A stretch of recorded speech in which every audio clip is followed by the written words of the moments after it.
ओम नमो भगवते वासुदेवाय। नमस्कार, आपका स्वागत है हमारे चैनल में। आज हम पढ़ेंगे पाप मोचनी एकादशी कथा। अर्जुन ने भगवान श्री कृष्ण से कहा, हे मधुसूदन, चैत्र माह के कृष्ण पक्ष में आने वाली एकादशी का क्या नाम है तथा उसकी विधि क्या है? कृपया करके आप मेरी बढ़ती हुई जिज्ञासा को शांत करें। भगवान श्री कृष्ण ने कहा, हे अर्जुन, चैत्र मास के कृष्ण पक्ष की एकादशी को पाप मोचनी एकादशी के नाम से जाना जाता है। एक बार की बात है, पृथ्वीपति राजा मांधाता ने लोमेश ऋषि से यही प्रश्न किया था जो तुमने मुझसे किया है। अतः जो कुछ भी ऋषि लोमेश ने राजा को बतलाया वही मैं तुमसे कह रहा हूँ। राजा ने धर्म के गुहातम रहस्य के ज्ञाता महर्षि लोमेश से पूछा, हे ऋषि श्रेष्ठ, मनुष्य के पापों का मोचन किस प्रकार संभव है? कृपया कर कोई ऐसा सरल उपाय बताएं जिससे सभी को सहज ही पापों से छुटकारा मिल जाए। महर्षि लोमेश ने कहा, हे नरपति, चैत्र मास के कृष्ण पक्ष की एकादशी का नाम पाप मोचनी एकादशी है। उसके व्रत के प्रभाव से मनुष्य के अनेक पाप नष्ट हो जाते हैं। मैं तुम्हें इस व्रत की कथा सुनाता हूँ, ध्यान पूर्वक श्रवण करो। प्राचीन समय में चैत्र रथ नामक एक वन था। उसमें अप्सराएं किन्नरों के साथ विहार किया करती थी। वहाँ सदैव वसंत का मौसम रहता था, अर्थात उस जगह सदा नाना प्रकार के पुष्प खिले रहते थे। कभी गंधर्व कन्याएं विहार किया करती थी, कभी देवेंद्र अन्य देवताओं के साथ क्रीड़ा किया करते थे। उसी वन में मेधावी नाम के एक ऋषि भी तपस्या में लीन रहते थे। वे शिव भक्त थे। एक दिन मंजुघोषा नामक एक अप्सरा ने उनको मोहित कर उनकी निकटता का लाभ उठाने की चेष्टा की। इसलिए कुछ दूरी पर बैठ वीणा बजाकर मधुर स्वर में गाने लगी। उसी समय शिव भक्त महर्षि मेधावी को कामदेव भी जीतने का प्रयास करने लगे। कामदेव ने उस सुंदर अप्सरा के भ्रू का धनुष उठाया, कटाक्ष को उसकी प्रत्यंचा बनाई और उसके नेत्रों से मंजुघोषा अप्सरा का सेनापति बनाया। इस तरह कामदेव अपने शत्रु भक्त को जीतने को तैयार हुआ। उस समय ऋषि मेधावी भी युवावस्था में थे और काफी हष्टपुष्ट थे। उन्होंने यज्ञोपवीत तथा दंड धारण कर रखा था। वे दूसरे कामदेव के समान प्रतीत हो रहे थे।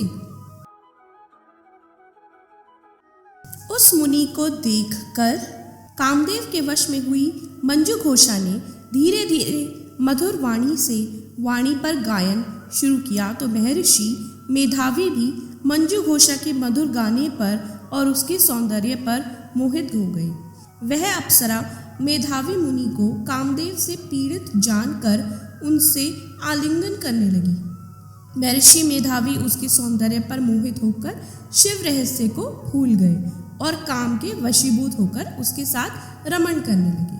काम के वशीभूत होने के कारण मुनि को उस समय दिन रात का कुछ भी ज्ञान न रहा और काफी समय तक वे रमण करते रहे।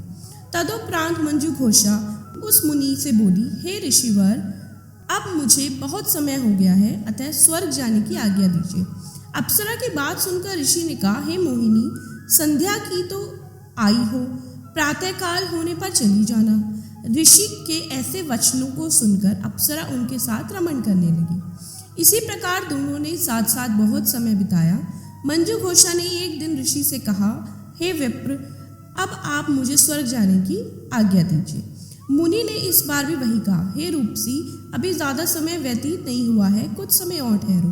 मुनि की बात सुनकर अप्सरा ने कहा, हे ऋषिवर, आपकी रात तो बहुत लंबी है, आप स्वयं ही सोचिए, मुझे आपके पास आए कितना समय हो गया, अब और ज़्यादा समय तक ठहरना उचित नहीं है। अप्सरा की बात सुन मुनि को समय का बोध हुआ और वह गंभीरता पूर्वक विचार करने लगे। जब उन्हें समय का ज्ञान हुआ तो उन्हें रमण करते 57 वर्ष व्यतीत हो चुके थे। उस अप्सरा को वह काल का रूप समझने लगे। इतना ज़्यादा समय भोग विलास में व्यर्थ चला जाने पर उन्हें बड़ा क्रोध आया। अब वह भयंकर क्रोध में जलते हुए उस तप नाश करने वाली अप्सरा की तरह भ्रकुटी तानकर देखने लगे। क्रोध में उनके अंदर अधर कांपने लगे और इंद्रियां बेकाबू होने लगी। क्रोध में थरथराते स्वर में मुनि ने उस अप्सरा से कहा, मेरे तप को नष्ट करने वाली दुष्टा, तू महापापिन और बहुत ही दुराचारिणी है। तुझ पर धिक्कार है। अब तू मेरे श्राप से पिशाचिनी बन जा।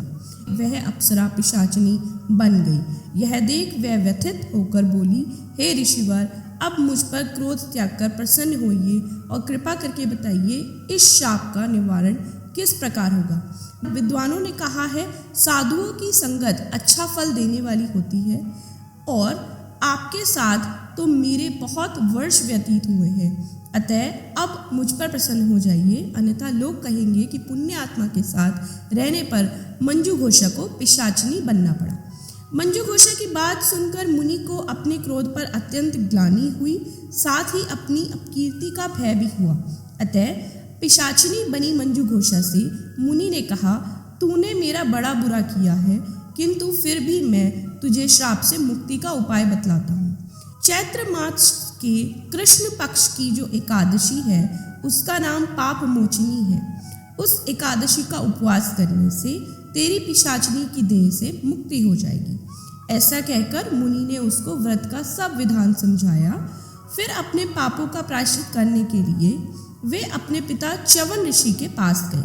च्यवन ऋषि ने अपने पुत्र मेधावी को देखकर कहा, हे पुत्र, ऐसा क्या किया तूने कि तेरे सारे तप नष्ट हो गए, जिससे तुम्हारा समस्त तेज मलिन हो गया। मेधावी मुनि ने लज्जा से अपना सिर झुकाकर कहा, पिताश्री, मैंने एक अप्सरा से रमण करके बहुत बड़ा पाप किया है। इसी पाप के कारण संभवतः मेरा सारा तेज और मेरे सारे तप नष्ट हो गए। कृपया करके आप पाप से छूटने का उपाय बतलाएं। ऋषि ने कहा, हे पुत्र, तुम चैत्र माह के कृष्ण पक्ष की पाप मोचनी एकादशी का विधि तथा भक्ति पूर्वक उपवास करो। इससे तुम्हारे सभी पाप नष्ट हो जाएंगे।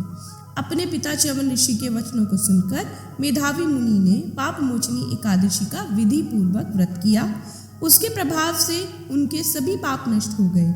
मंजू घोष अप्सरा भी पाप मोचनी एकादशी का उपवास करने से पिशाचिनी की देह से छूट गई और पुनः अपना सुंदर रूप धारण कर स्वर्ग लोक चली गई। लोमेश मुनि ने कहा, हे राजन, इस पाप मोचनी एकादशी के प्रभाव से समस्त पाप नष्ट हो जाते हैं। इस एकादशी की कथा के श्रवण व पठन से 1000 गौदान करने का फल प्राप्त होता है। इस उपवास के करने से ब्रह्म हत्या करने वाले, स्वर्ग चुराने वाले, मद्यपान करने वाले, अगम्यागमन करने वाले आदि भयंकर पाप भी नष्ट हो जाते हैं। अंत में स्वर्गलोक की प्राप्ति होती है। बोलिए एकादशी माता की जय।